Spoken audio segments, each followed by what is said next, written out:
a prostitute and have children with this woman, to go and start a family with her. Not just have a marriage in name only, but actually to start to build a home.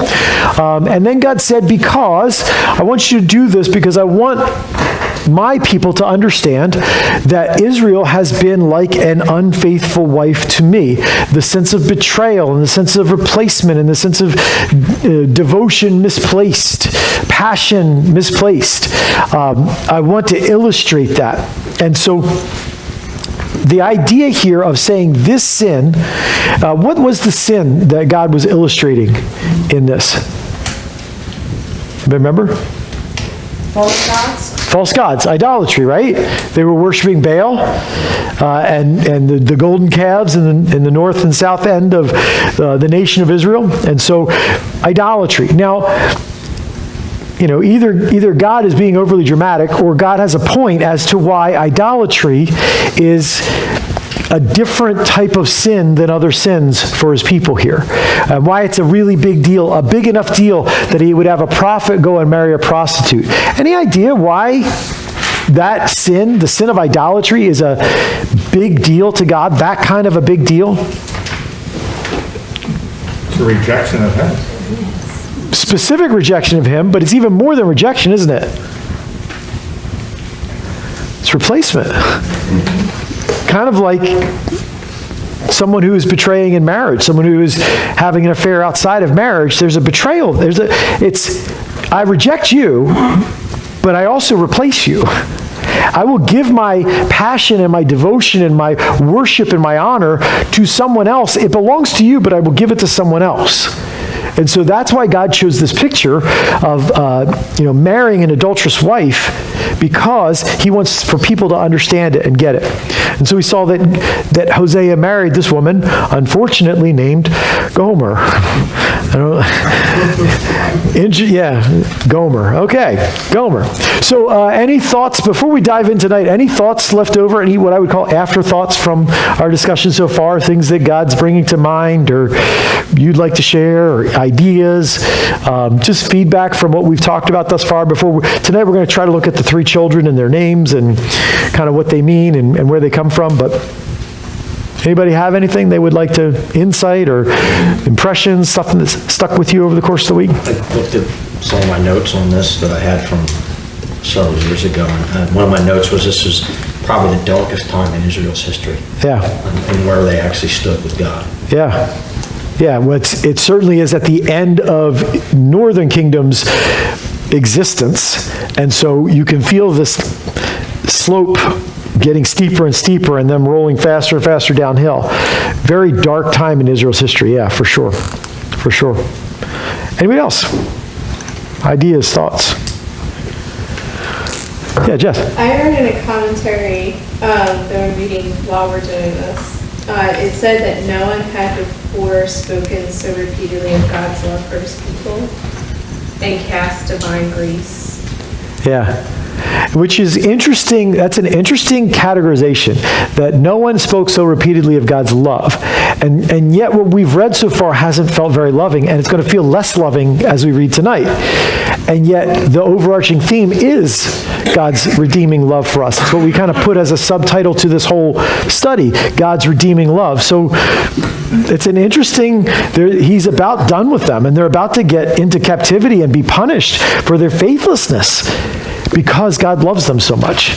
It's a very weird put together, but yeah, nobody else as a prophet has spoken over and over again about that. Maybe we spoke about this before, but the character of God and what he's doing here through Hosea.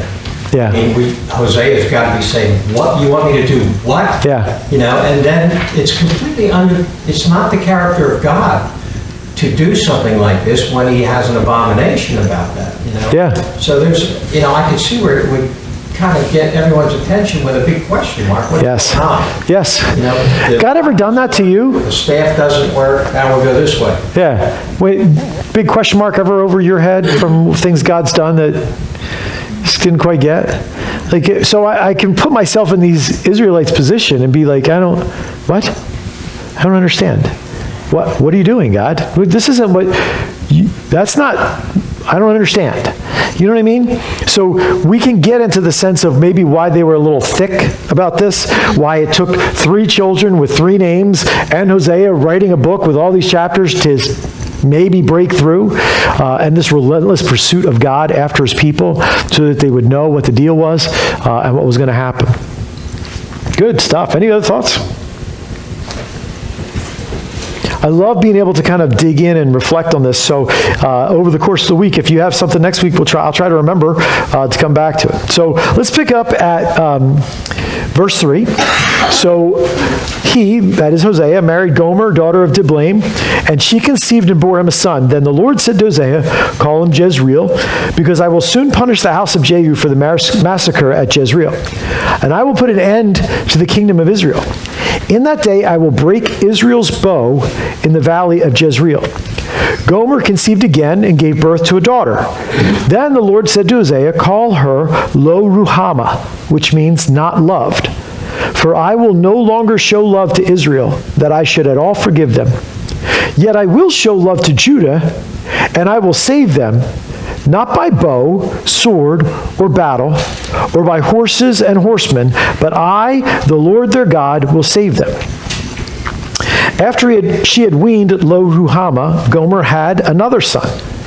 Then the Lord said, call him Lo Ami, which means not my people. For you are not my people, and I am not your God. Interesting stuff in a book of God's love for us. Those kind of statements and those kind of names.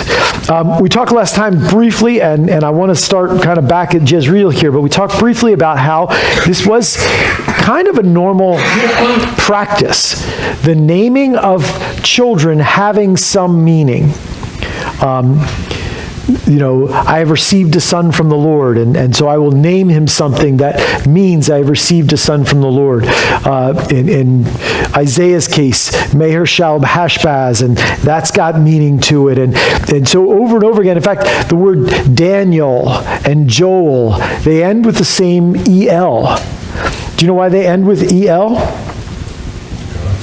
Because God? It means God. El? Elohim? God. It's the Hebrew name for God. So a lot of these names, when you put them together, they include a statement about someone's belief in God, God's provision or God's faithfulness or God's promise or whatever. And so they would name their children in this, reflection of their understanding of God to them. So names had some depth to it. It wasn't just like, I want to name my son Mortimer. I just really like Mortimer. It's just, I don't know, it doesn't mean anything. Or I knew somebody named Mortimer and he was really cool. So, it was a statement, often a statement. And so it wasn't uncommon for Israelites to ask, what does your name mean?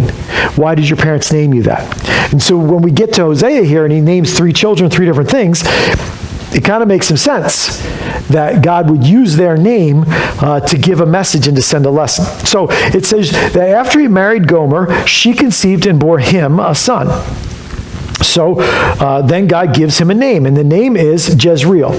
Now, Jezreel, I'm going to give you something in just a minute, but I want to show you this kind of like on this board so that you get a picture of Israel. You've got the Mediterranean Sea out here. You got Mount Carmel up here. Right around here is the Sea of Galilee. Then you got the Jordan River that goes down, and then you got the Dead Sea, something like that. Okay? Jerusalem is right around here, Jericho, and Jezreel is like right about here. Okay, that's the town, Jezreel.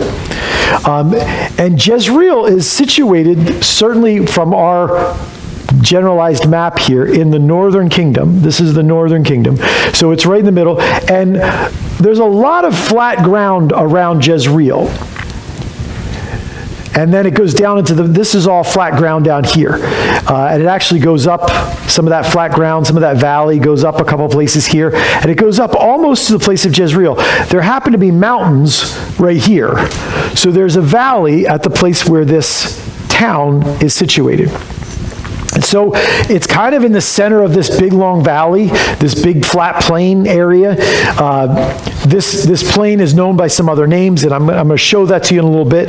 But this town of Jezreel and the valley of Jezreel have some significance. And the word Jezreel, we're going to talk about why in a little bit, but the word Jezreel and the valley of Jezreel specifically has come to mean a place where God sows, a place where God plants, and specifically in judgment here, what is God going to be sowing? Destruction. When people get destroyed, what goes into the ground? Blood. Jezreel becomes synonymous with blood in the ground. Like that picture of judgment and death and destruction. And so Hosea uses this picture of Jezreel to talk about the fact that your actions have consequences. I know this is not popular in our world today, but your actions have consequences in your life. And if you don't like your consequences, you may want to look at changing your actions. They won't always change your consequences right away. You may still be reaping from former things. But if you don't like what's happening, many times it's due to choices you have control over. Right? And so Hosea emphasizes this using this picture of the valley of Jezreel, because oftentimes Israel's pain from the hand of God came in this valley, came centered around this town in the valley of Jezreel. It also has the idea, when it talks about Jezreel meaning God sows, that God plants. Now, when you plant something, this is not the time to plant things, but if it were, I guess we plant mums now, right? But they were planted a long time ago, so we're just putting them in the ground now. But when you plant something, if you planted a seed in the ground, it does not immediately grow into a plant. Some things grow faster than others, but the general principle is you put it in the ground and it's not immediate results. It waits for a while. And so the idea of Jezreel, God sows, meaning that God has declared this is coming. And it's not popped out of the ground yet, but it's coming. Just as surely as that plant will sprout and grow, God has sown it, has planted it, has put it in the ground, and it's coming. And what he's saying here is God's judgment is coming on you as the people of Israel. By the way, the Hebrew for Jezreel and Israel is so similar. There are two letters that are different, which is interesting because they sound alike in Hebrew, they sound alike in English, and they look alike in Hebrew, which is a really unique way that God and Hosea used that literary device to make Jezreel represent Israel. And so God says, I want you to name your son God sows, Jezreel. I want you to name him after this town. I want you to name him after this valley. And we talked last week about how Jehu is the father of the ruler of Israel, the kingdom of Israel at this time. Jehu, if you go back in time, we saw last week that in 2 Kings 10, Jehu wipes out the prophets of Baal, tricking them. He actually calls them into this valley. He sets guards at the exits to the valley, says, don't let them go, and slaughters them. It is the massacre at Jezreel. But if you go back the chapter before that, Jehu wipes out the ruling family at the time, which is how he becomes king. And the family that he wipes out is the family that was Ahab's family. And God had decreed judgment on Ahab and his descendants for the wickedness that Ahab and Jezebel brought into Israel. And Jehu is the instrument of that judgment. Okay? So now when we see here, I will soon punish the house of Jehu for the massacre at Jezreel. I will soon punish the house of Jehu. So what he's saying is, Jehu's descendant, who is now king in Israel, I'm going to punish him like Jezreel. What happened at Jezreel? Ahab's line ended. If you read through 2 Kings chapter 9 and the beginning of chapter 10, what you find is that after Ahab dies and Jezebel dies, and they feed her to the dogs, literally, at the end of chapter 9. They round up all of Ahab's descendants and kill all of them, saying this is the end of the line of Ahab, because of the wickedness of Ahab and how it multiplied in his family.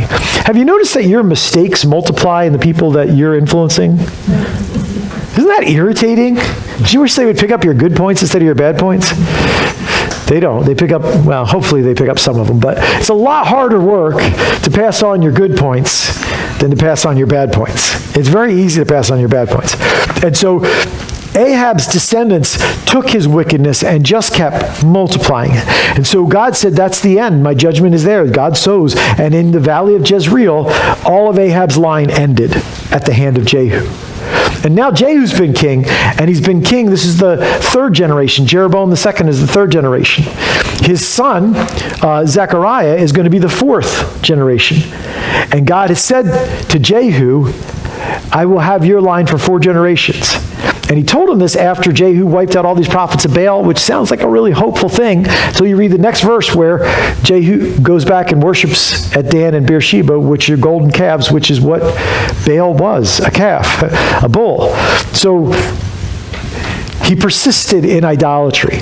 And God said, because of that, you have 4 generations, and then you will be wiped out. Just like you wiped out, you will be wiped out. And so that's God's judgment here being proclaimed yet again and reinforced on this line of Jehu. Jehu killed both Ahaziah, the descendant of Ahab, and Joram, king of Israel. He killed both the northern and southern king at the same time. Goes on to wipe out Ahab's line. You can imagine this rivalry between north and south, that Jehu was a hero for being able to defeat the king of the south, because that was kind of a rival, and so you're a really powerful guy, and so he rose in power to be the king, and then went on to wipe out all of Ahab's line. And Ahab was kind of a selfish king, and he passed it on to his kids. I don't know if you remember the story of Naboth and his vineyard. Have you ever heard that story? Ahab was a king, and he went out and he saw a vineyard, and he really liked it. And he said to Naboth, name your price. I will pay you whatever for your vineyard. And Naboth said, not for sale. It's my vineyard. I'm going to keep it. So Ahab had him killed. And then he said, my vineyard. I'm the king. This is the kind of king that was going on in Israel, right? God placed them in positions of authority, and they used that influence, they used that power for themselves instead of to help the people that were under their influence. And so that's Ahab, right? And his children coming after that. And so Jehu being able to kill Ahaziah and Joram makes him a really big hero. But he stays in idolatry. And so eventually God says, your line's going to be wiped out. And after Jeroboam II dies, which is probably right around the time of this prophecy, his son Zechariah takes the throne. And only 6 months into his reign, he is assassinated, and their line has ended, and a new line begins. Now, the new line only lasts like 4 kings, because they're only like 20 years away from being taken into captivity. So it doesn't last really long, but the end of his line comes, just like the prophecy here. So this valley of Jezreel, I want to give you a map, which I thought was really cool. And I want to give it to you so you can see where this is and what it looks like. And this is a topographical map. So you don't have to take one, but they're really pretty. So I would suggest that you take one. Designed it myself. Yeah. And when you get this map, you got the Sea of Galilee here at the top, and then it goes down a certain chunk, probably right about to where my line is. That's what you're looking at in the nation of Israel. You can see that on this lower map. The lower map gives you like a key as to what you're looking at. And so it's a topographical map, so that the green here, that's just all one color, is kind of a flat area. You can see the flat areas on it, but then you can also see the mountains. You've got Mount Moriah here, you've got Mount Tabor, down here you've got Mount Gilboa, up here you can just see the edge of Mount Carmel. So you can see like where the topography is. Down here in the gray area, it is down in the Jordan River Valley. It is a low flat land. Okay? And so you kind of get a picture here of what's going on, Valley of Jezreel. This red, like, post-it up here at the top, if you'll put your eye there and kind of look down this way, ghosted in here says Jezreel Valley. Kind of right there. Okay? And down at the bottom of that, where this white piece juts in, is Jezreel. That's the town, Jezreel. All right, everybody see it?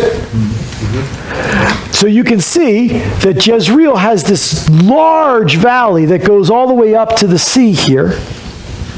And it comes down here, and it's in between Mount Gilboa and Mount Moriah, or Mount Moreh. Goes in this direction here. And so there's this whole area is considered the Valley of Jezreel, named after this town, but this whole flatland here. All right, so that's kind of the area that we're looking at. Now, this is known for a couple things. First of all, Naboth's vineyard is in Jezreel. So that whole story I just told you about Ahab, that happened at the city of Jezreel. Ahab's descendants in the valley of Jezreel, probably in this part of the valley, between the two mountains, where it was easy to wedge them in this white-gray part, probably that's where he called them to the valley of Jezreel, and because it was easy to keep them in, known for the slaughter of Ahab's descendants. There's another big thing about this that's coming someday. This Valley of Jezreel has another name. Well, there's a city called Megiddo right here on this side of the valley that looks out over the Valley of Jezreel. And in Revelation, we hear about the Battle of Armageddon, where the blood will be up to the bridle of the horse. It's this valley here. And I don't know if you have a sense of size there, but that's a fairly large piece of ground. I mean, Israel as a whole, probably about the size of the state of New Jersey here, so we're talking hundreds of miles and unimaginable distances, this flat plain where the armies of the world gather at the end of time to come against Israel and the Messiah. And so this valley has a lot of significance on judgment as well. It is a place of judgment, and it is prophesied to be a very significant place of judgment. And I just thought that was really cool. So I thought I would give you a map of it. This plain is also known as the plain of Esdraelon. It is the most fertile ground in the land. It is the place where crops grow the most easily, which is probably why Jezreel took on the name originally of God sows. It is a place of God bringing abundance in harvest. It's the place God provided for us to have food and crops in abundance. Okay, Jezreel, God sows. It also, if you can imagine it, from the Mediterranean Sea, which is just up in the top corner there, down to the Jordan River and the middle of Israel, is the only place that's really a flat, level ground joining the Jordan River Valley and the north. In ancient times, flat land was really important because easy to walk, right, for trade. It's easy to walk through. You can take camels and horses and whatever through there, as opposed to going up and down mountains and carrying trade goods up and down mountains. And so it was a highway for trade. It was a very strategically important place in ancient Israel, and a lot of wealth and money flowed through there.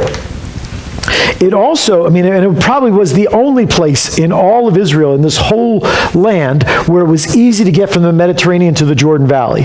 Everything else is pretty rugged. If you've ever heard of Mount Zion, right? That's Jerusalem. You know why it's a mountain there? Because it's mountains everywhere.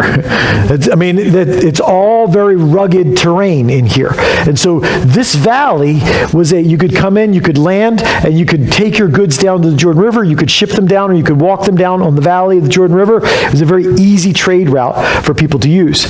It also turned out that most armies who wanted to take over Israel did their warring in this valley, because it was a flat place.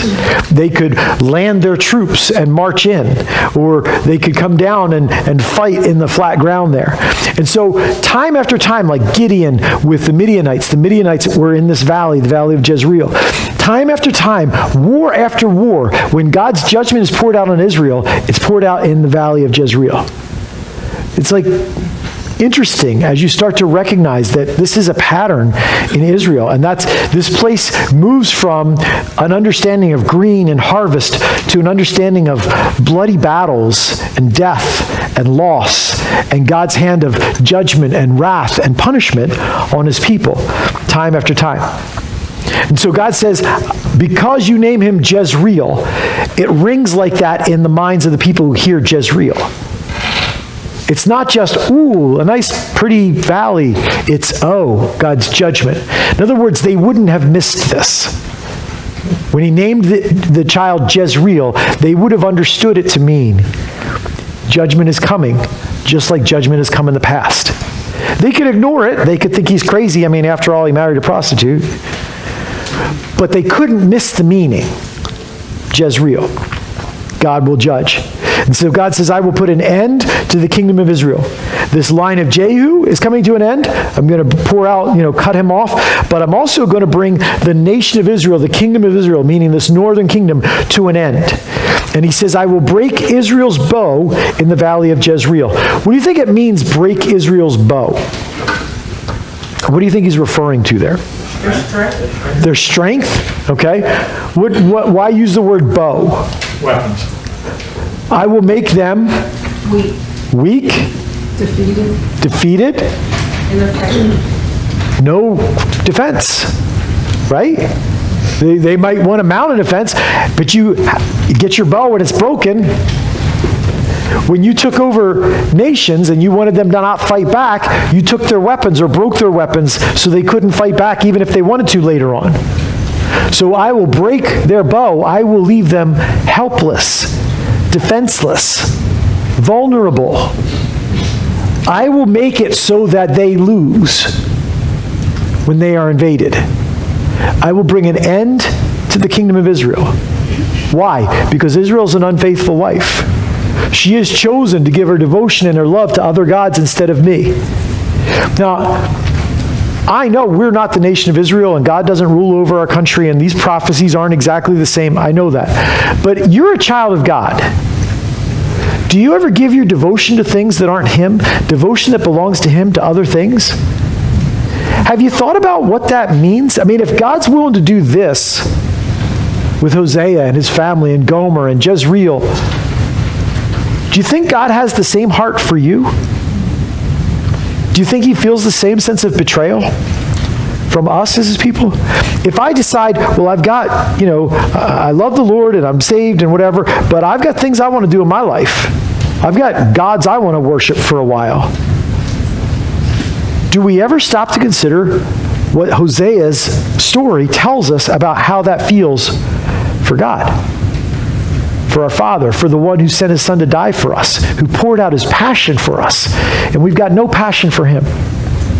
We've got leftovers for him. I'll give to the church when I have something left over. I'll give to God the time that I have left over after I have to get everything done that I need to get done. Then I'll give him what's left over, if I have anything.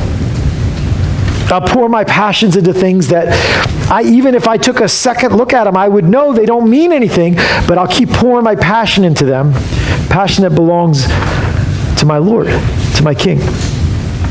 So there's a strong message here for us to wake up to the relationship, the privilege of relationship we have with God, and the passion we're called to in response to his passion for us. To not just live nonchalant and, blasé and whatever, just another day, but to live with joy, with energy, with enthusiasm for our purpose, for our relationship with our Almighty God.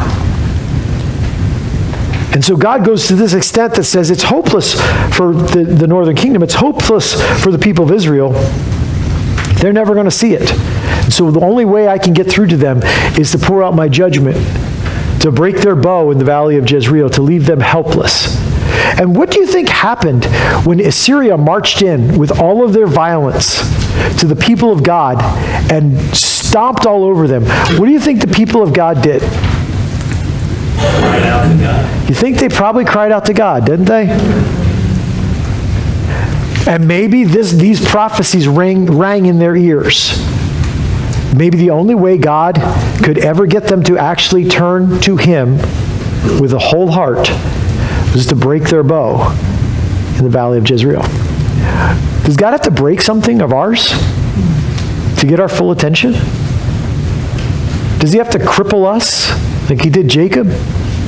Does he have to remove any other options or put us in a desperate state for us to turn up and live like God is the one who matters? I think there's a real challenge from the people of God here, and I hope that it's something that we take. And so there's something about this valley, and I just thought it was an interesting thing to show you even the topography of it, because, God is going to use the same place. This is an interesting thought. Help me think through this. God used this place over and over again to punish Israel when they were unfaithful. So much so that it became synonymous with God's judgment on them.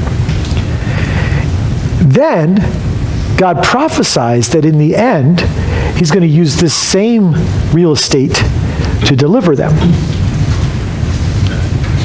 to save them from their enemies, in the same place where he poured out his judgment on them.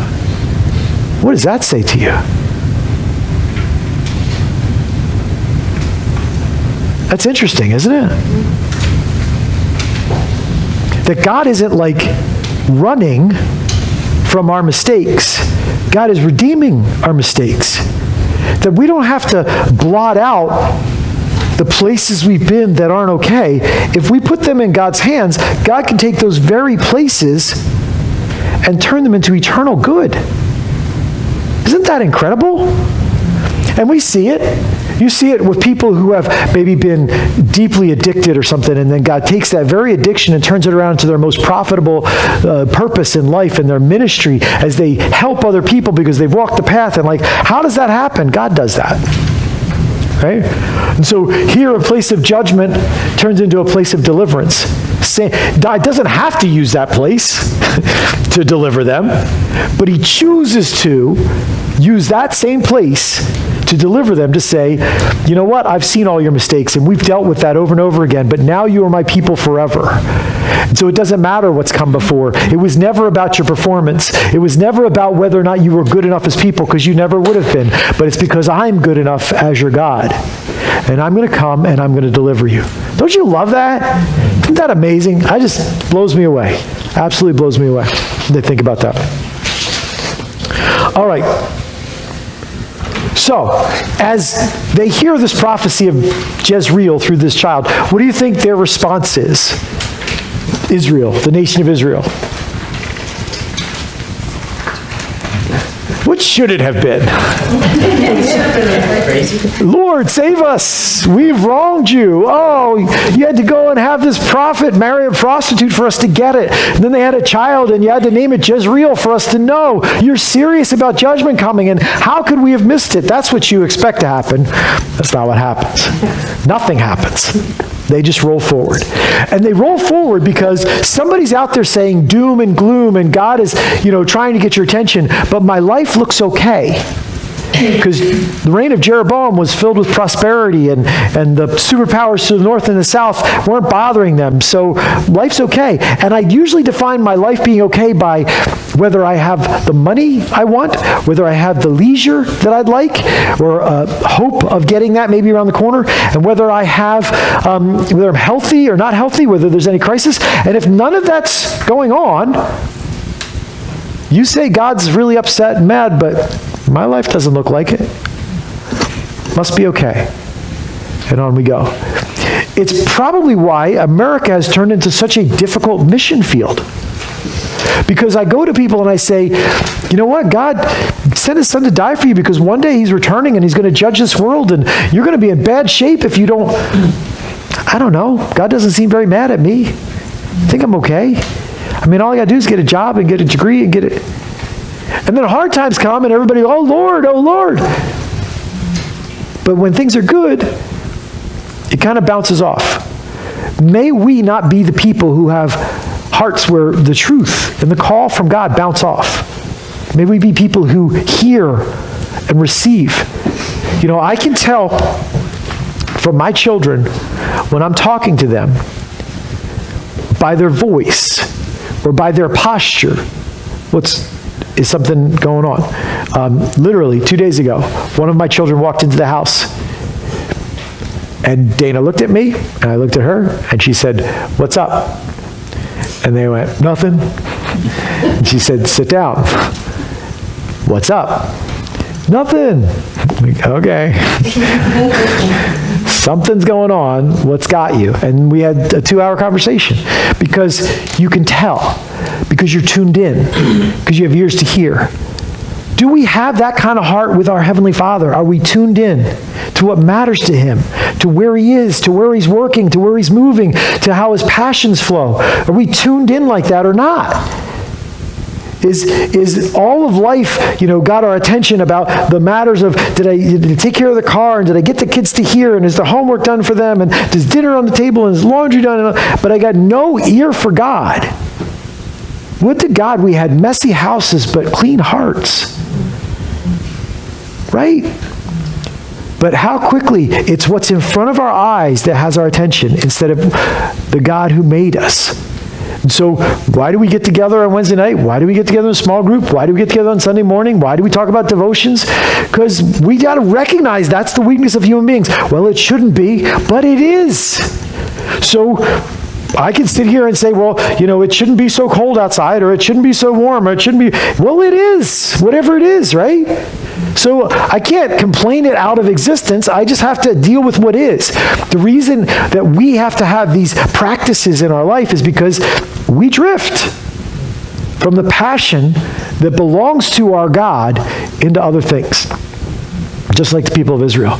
And His word through this son, Jezreel, that's born to him, is a word to us.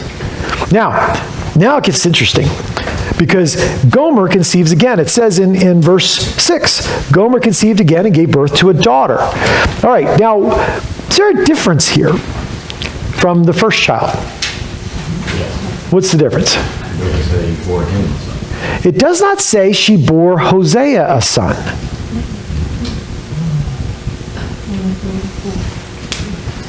Most people believe that's very intentional.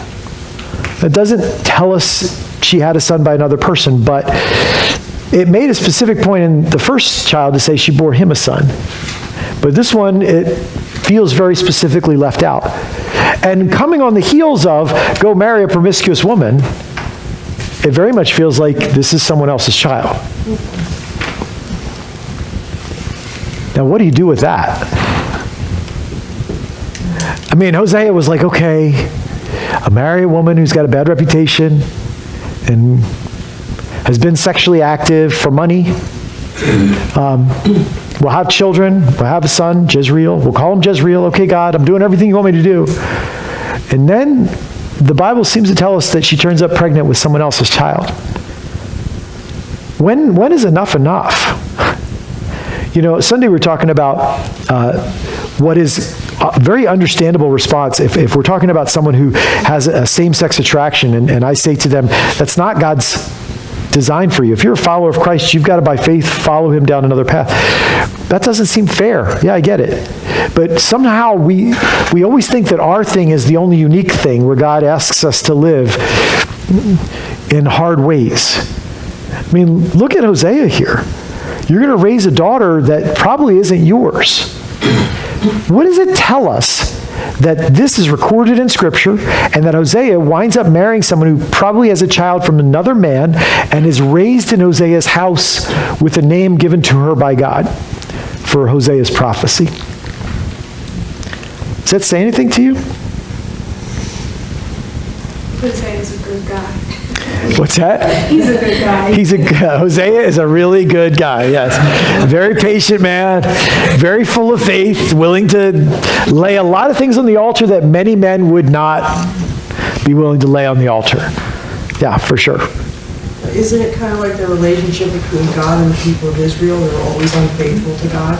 Yeah, they are always unfaithful to God. So if we carry that out and then she has a child out of that unfaithful relationship, what does that mean about the products of Israel's unfaithfulness? God will still love them. God still includes them, because Hosea is a type of God here, right? So God still includes them. That's pretty big. What else? What's Hosea's job? Prophet, all right? So his job, if he was the prophet Isaiah, he'd be writing a big long book. But he's the prophet Hosea, so his job is, through his family, to send a message to Israel about God and their relationship with him. That's his job. Lo Ruhama, the daughter born, is part of his job, is part of his ministry, is part of his call, is used by God to accomplish God's purpose in Hosea's life. That's ridiculous. That God would take somebody else's wrong towards you, someone's betrayal, someone's hurt, someone's wound that they put into your soul, and say, you know what I'm going to do with that? I'm going to make that a part of your call and your purpose. I'm going to weave that into your life, and I'm going to use it for eternal good anyway. Is God big enough to do that? Is God big enough to take someone who said something nasty about you, or someone who betrayed you, or somebody who did you wrong, or somebody who stepped on you to get up higher, or whatever, take their wrong and weave it in as part of the purpose for your life, for you to do exactly what God always wanted you to do? What we do is we wind up very focused on the one who wronged us instead of the God who redeems it.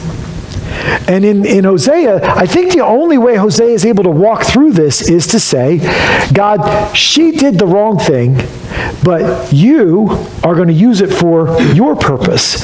So my eyes are on you instead of her. Husbands, the only way you will be the man you're supposed to be is if your eyes are on him instead of her. Right? Because if my eyes are on her, and I'm not saying I'm not giving her attention and deeply connected, it's not that. It's if we're going like, well, what are you doing to me? Well, what am I doing to you? What are you doing to me? It's this back and forth human balancing act. But if my eyes are on God, and I'm following his example as Hosea is here, then I'm able to be the faithful husband I'm supposed to be no matter what she does. Right? And it kind of goes into every aspect of my life. At work, if my eyes are on my boss or my coworker or my partner or my subordinates or whoever, and they're not doing what they're supposed to do, I can go back and forth with all of them. Or my soul can be at rest if my eyes are on the one who leads me, who is faithful and true, who always tells me the right thing to do, and I follow him. And so I think to me, it's an incredible statement that God would use the choices of people who hurt you or betray you and use them for your life's purpose, for his glory, and for what he called you to. That's an amazing thing. Amazing thing. So God says, okay, Hosea, she's part of your family. Not your daughter, but she's part of your family. So call her Lo Ruhama, which is an interesting name to give a child when it means not loved. Right? And especially an interesting name to give to a child who's not yours. Not loved. No pity. No mercy. And God says, call her that because the message behind her name is, I will no longer show love to Israel, that I should at all forgive them. I will no longer show love to Israel, that I should at all forgive them. Isn't that contradicting what you just spoke about? Yeah, isn't it? It's kind of like, so now God's trying to send a message through this daughter that God says to Israel, I will no longer have love for you and I will no longer forgive you. What? What do we do with that? So how do we interpret a part of the Bible? What do we do when something sounds, as you read it, like, that doesn't make any sense? What do you do? Just turn the page, keep reading. Just moving along. Don't understand that. Sometimes that is the thing to do. Just, you get into some really weird images in Revelation, and I don't know what to do with that, and sometimes it's just move on. There's something else God has for you. But if you're going to dig into something like this, you take what we know about God in the totality of the Word of God, and you use it as a way to kind of get your balance here. So, is it true that God is never going to forgive Israel and will never show love to Israel. No. So that can't be what he means in it. What's he been talking about so far? You are wayward, and so what's going to happen? It's going to be judgment. I'm going to pour out judgment, right? So it's in line with what's been happening. Your faithfulness is bringing judgment. So this statement is about the judgment that's coming. Let's think about that for a second. Because what we know through Jesus and even through prophecy of the end times is that God has a purpose and a plan for Israel in the end. But these people in this moment identified themselves as God's chosen people, instruments of God's blessing, people who had a right to God and truth and were cleaner. Those dirty Gentiles. Don't even touch them or you'll get dirty spiritually, because they are so dirty, they'll make you dirty. This mentality of we're special, we're loved, we are higher notch up from everybody else. This is their mentality, this is their mindset. And so what they did is they felt like they had the license to do whatever they wanted because we're the favorite kid. God loves us. They got a hold of this idea of God's grace in that God picked us. He picked us. But they turned it into a reason to be proud and presumptive and careless and reckless. And so what they thought of themselves as the people that God favored and God loved, but it's also what gave them the license to go and worship Baal and feel like nothing was going to happen. To go put a golden calf at Dan and Beersheba and go worship, and they're like, whatever. God loves us. We can do whatever we want. That attitude ever take place in the church? Well, God loves us. We're forgiven. We're good. We can do whatever we want. Because what's God going to do? He already forgave us. And so this moment, God's saying to them, you are wrong to think about yourselves like that.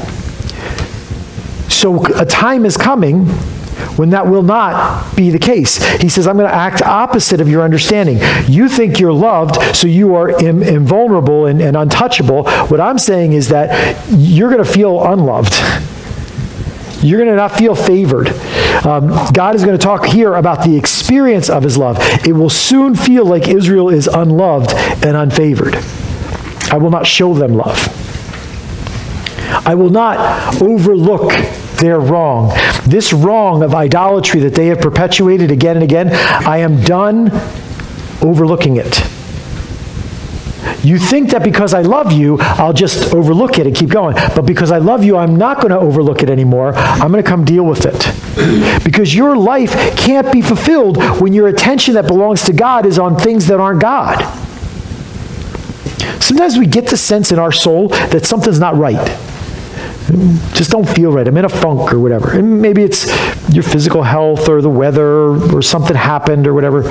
But many times it's an indication that my attention and my focus and my priorities in life have gotten out of whack subtly over time. And I just didn't see it. But now I'm feeling it. I'm reaping some of that harvest. And I can go, well, I'm just favored of God, so it doesn't matter. Or I can dig into that and say, where is my attention where it ought not be?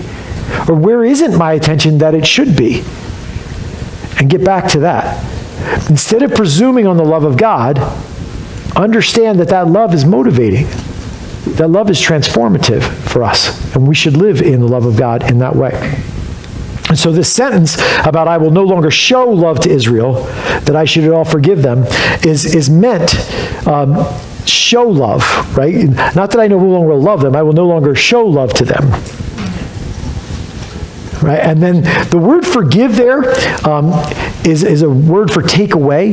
And often, most of the time, we mean take away the sin, forgive the sin. And it can mean that. In this context, you have decided to bow down to idols. I will no longer take that sin away. I'm going to let that sin sit there, and judgment's going to come on you because of that sin.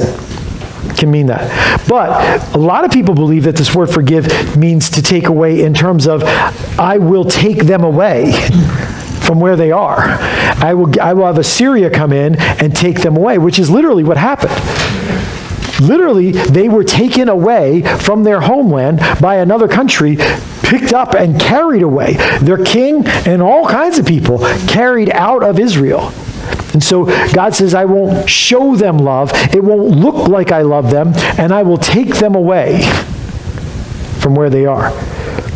And so there's this idea of God calling his shot. But now, as harsh as that is, look what he says next. Yet, I will show love to Judah. I will not show love to you, Israel. You're going to get it. But I will, if it could be like a little more salt in the wound. But Judah, I will show them love. I will make sure that they know that they are loved. And what he says is really, really interesting. What he says is, their deliverance will be directly through God. What does he say it won't be through? All the like armed forces stuff, right? Not horses, not battle. Not going to be any of that. It's going to be through, I will save them. Contrasted to, I will defeat you, Israel. I will break your bow. I will make you defenseless. But in Judah, I will save them. And it won't be through their army, it's going to be through me. Really, really interesting stuff. Because the story of Judah's dealing with Assyria at about the same time, just a few chapters later, 2 Kings 18 and 19, Hezekiah is a king, one of the famous kings of the Bible and one of the great kings of the Bible. They just found a coin, I think last year in Jerusalem with Hezekiah's name on it, which was a huge archaeological find because it verified the king Hezekiah, who is often thought to be a myth in the Old Testament. I love how people just, oh, that's a myth. That's just a myth. Then you find a coin, well, I guess it wasn't a myth. Maybe it was just an exaggerated story, you know. Got to go that direction. So Hezekiah is dealing with Assyria. Now, Assyria is a superpower, and they march into Israel and destroy it. They rip apart their capital, Samaria, and just destroy the town. Then they come down, and they start to, like, threaten Judah. They've occupied these lands, and they're coming down, and they're going to threaten Judah and Jerusalem, where Hezekiah reigns. And so Hezekiah makes a deal with them that he will pay taxes and tribute to the Assyrians, and they will leave him alone. And so they do. He pays them a hefty tax or whatever, and they go away and leave him alone. So it would feel like God delivered them without armies and all that stuff. But it gets better. Because Assyria comes down to lay siege to Jerusalem. And so what you do when you lay siege in the ancient world is you surround the city, you cut it off from anyone being able to go in or out, so that they are basically having to live by whatever they have on hand until it's gone. You weaken them, you isolate them, and then you destroy them. The army of Assyria was, with Egypt, the two greatest armies in the world at the time. And so they come down to Jerusalem to overthrow Jerusalem. We took Israel. Now we're going to take Judah. And we're going to just jump back because I think this is so cool, to 2 Kings 19.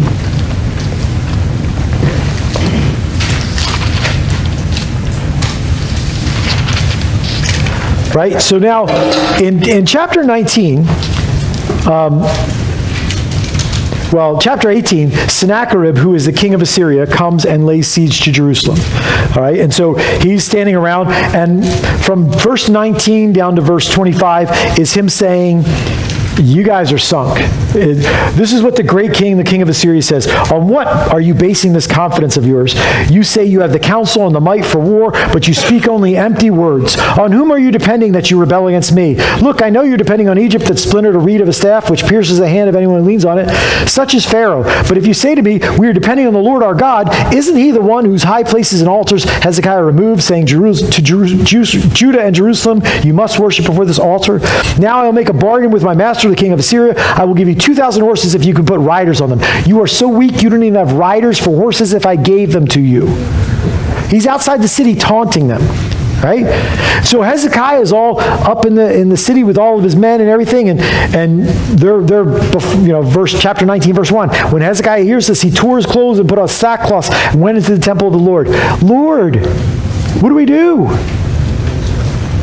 Hezekiah prays, and then Isaiah shows up and prophesies that Sennacherib will fall, that this siege is not going to work, that Sennacherib is going to fall by the hand of God.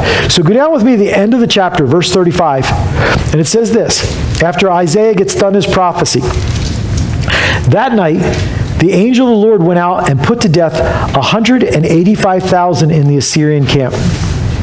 When the people got up the next morning, there were all the dead bodies. So Sennacherib, king of Assyria, broke camp and withdrew. He returned to Nineveh and stayed there. This is why people say that Hosea's prophecy has been editorialized later. It's so specific, and it's so specifically fulfilled, that it's like, yeah, you can't call shots like that. But what Hosea said is, you will be saved. I will stand up for Judah, and I will fight for them miraculously. It won't be by war. It won't be by weapons. It won't be by horses. I will do it. And then we read this, where the Lord goes out and kills 185,000 soldiers of the Assyrians overnight. And the statement is, and they wake up in the morning, and there were the dead bodies. And then it says, almost like, duh, Sennacherib retreats to his capital and stays there. You think? Right? Like, if you came down to assault a city and you taunted them and said, you think your God's going to save you, your God can't save you, and then the next day, 185,000 of your troops are dead on the ground where they sleep, I'm not going back there. I don't know what's going on there, but I don't want that place. I'm going to go home, right? And then the rest of this is also very interesting, because to overthrow Sennacherib, Israel, Judah, didn't have to do a thing.